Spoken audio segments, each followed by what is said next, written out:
Hello everybody, this is Wannabe and we're gonna continue me as a Filipina explaining what I think and what I thought and my own point of view when it comes to the love story of Big Ed and Rose Marie. So what are we gonna watch today? Okay, this one. I want to resort to her. I think you're sweet. Today's my first day in Manila with Rose. We started our date in a marketplace and it was kind of a disaster. This is crazy. I'm dying. I'm like so hot right now. I need aircon. I need air conditioning. I want to go. In a moment, out of frustration, I kind of snapped at Rose. I don't want to get off on the wrong foot. You want to get your nails done? Yeah, sure. Thank you. So I want to get out of this heat and I want to pamper her a little bit. Oh my God, it's so cool in here. Magandang gabi. I don't think you Ed wants to pamper her. I think the moment that you saw something like a spa and you know that it's clean and you know that it's air conditioned, you just use the word you want to pamper her. For her, I can see that she's like nice and respectful, that she even say like good evening. Hi, oh my God, I can feel that fan on my back. So we would like to get mani-pedis. Yes, sir. This way. Yeah. First day, street age. I was expecting that we'll be happy. See? We'll be spend more time together and we will talk to our Future.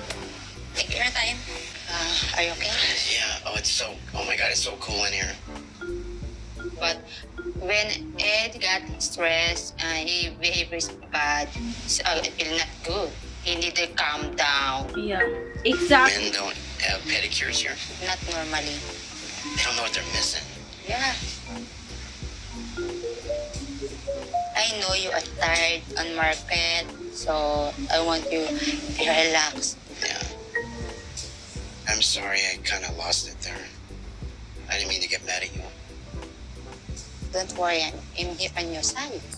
See? You promise? She's Yeah, I sweet. Always on my side. Yeah, I promise always.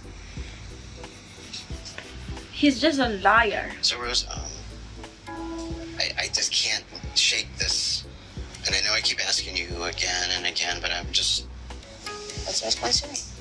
that you have a lot of friends on Facebook.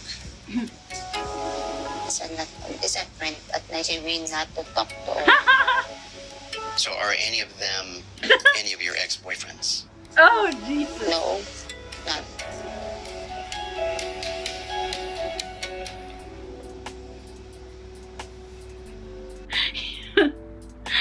I'm laughing because my boyfriend says the same thing for me. In the beginning of our relationship, he was actually like, why do you have like 3,000 friends on Facebook?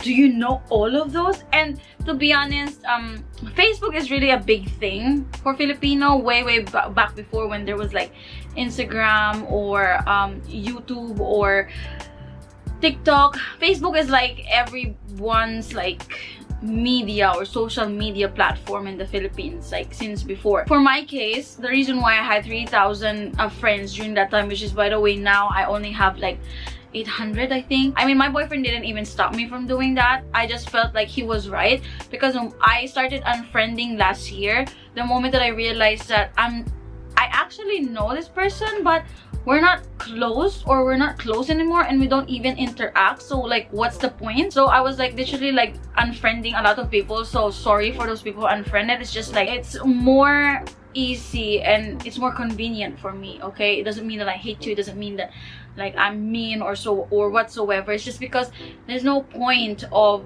being on Facebook and you have 3,000 friends and the only people who talks to you is just my friends and family. Rose has always avoided talking about her ex-boyfriends, and that bothers me because my intention is to leave here engaged. But I want to make absolutely sure I know everything about her past before I make that commitment. There are people who doesn't want to talk about their past. So blocked on my Facebook, so I don't know where. Oh, so you did meet him on Yes, Facebook. I blocked. So So you said that none of your 4,000 friends on Facebook have 4,000. ever been a boyfriend of yours. No. It's But true, then it can you said, be. well, one of them you blocked on Facebook. You know, and maybe you can't relate because you don't have 4,000 friends on your Facebook.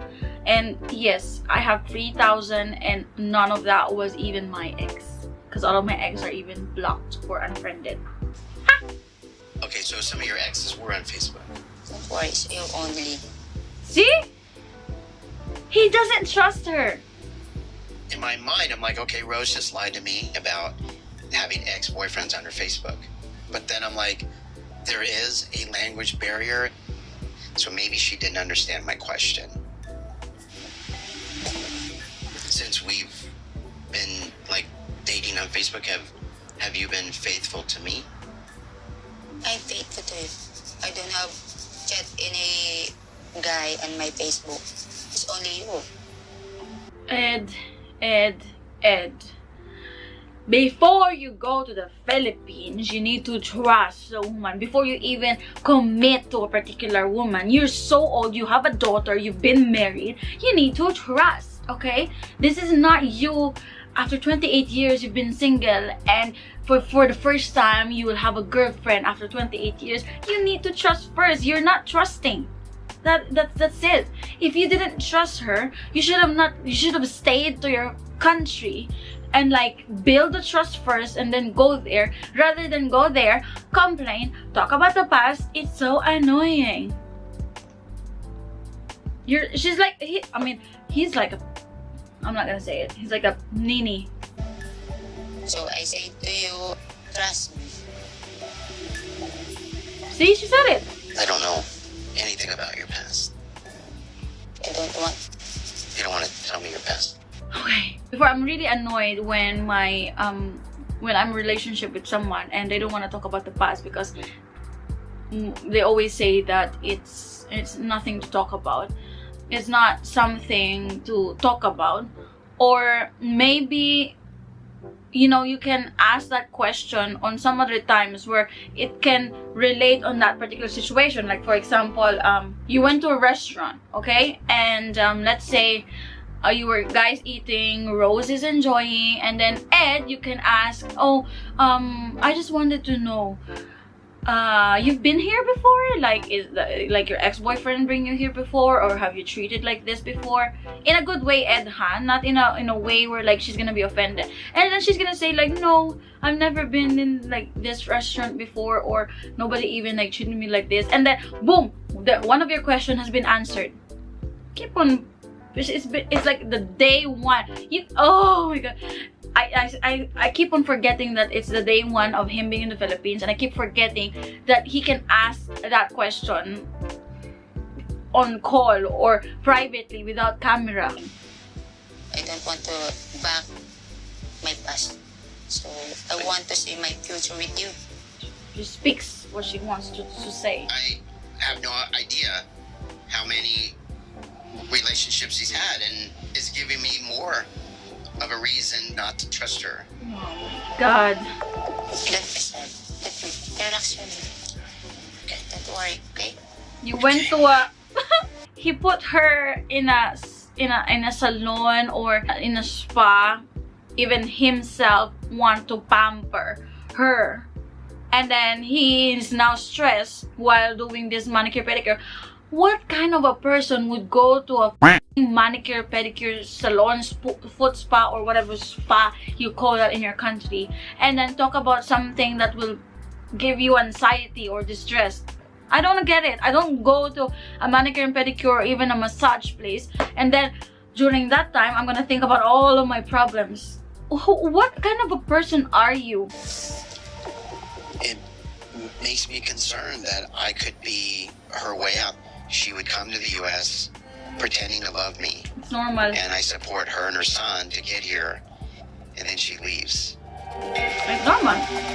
You know, I have nothing to say about that. It's normal because it's every individual's point of view. That's like a common stereotype on a Filipina, and I feel sad about it. I feel bad about it because once that people see a Filipina in a different country or in the Philippines with a foreigner, it's always that kind of stereotype. Even if you know to yourself that you can literally like don't need that person's money and you can afford like pay it by yourself, I don't even know how to explain it like to every people who's like giving me an eye, and like I don't know what they're thinking, and like do I have to shout like, oh, I have money, I have work, I can buy this food without his money? I mean, that's gonna be so rude, but it's like, it's hard, you know. I respect I respect Ed's point of view, but let's not just like, it's 2020, let's stop this stereotyping, because it's not new. It's supposed to be normal now at this year. You would never know until you're in that situation. And since then, when I was in that particular situation, I felt bad to people who I talked back when I was younger, like literally when I was in high school, because I started dating this guy when we were like in college. So when I was in high school and I go outside and then I see foreigners with Filipina, I always think like, oh, you whore, you know. But then when it was me, it gives me anxiety. Anyway, that is my explanation again to Ed and Rose 90 Days Fiance episode. And if you haven't seen my first video, go check it on my channel. If you wanted to watch more, go in the next video. And I really don't know what's gonna happen in this channel. Like, there's like different niches on this channel, but I hope everything goes well, because I know that I'm enjoying this and I don't have a job. And anyway, this is Juanabe, and thank you for watching. Bye.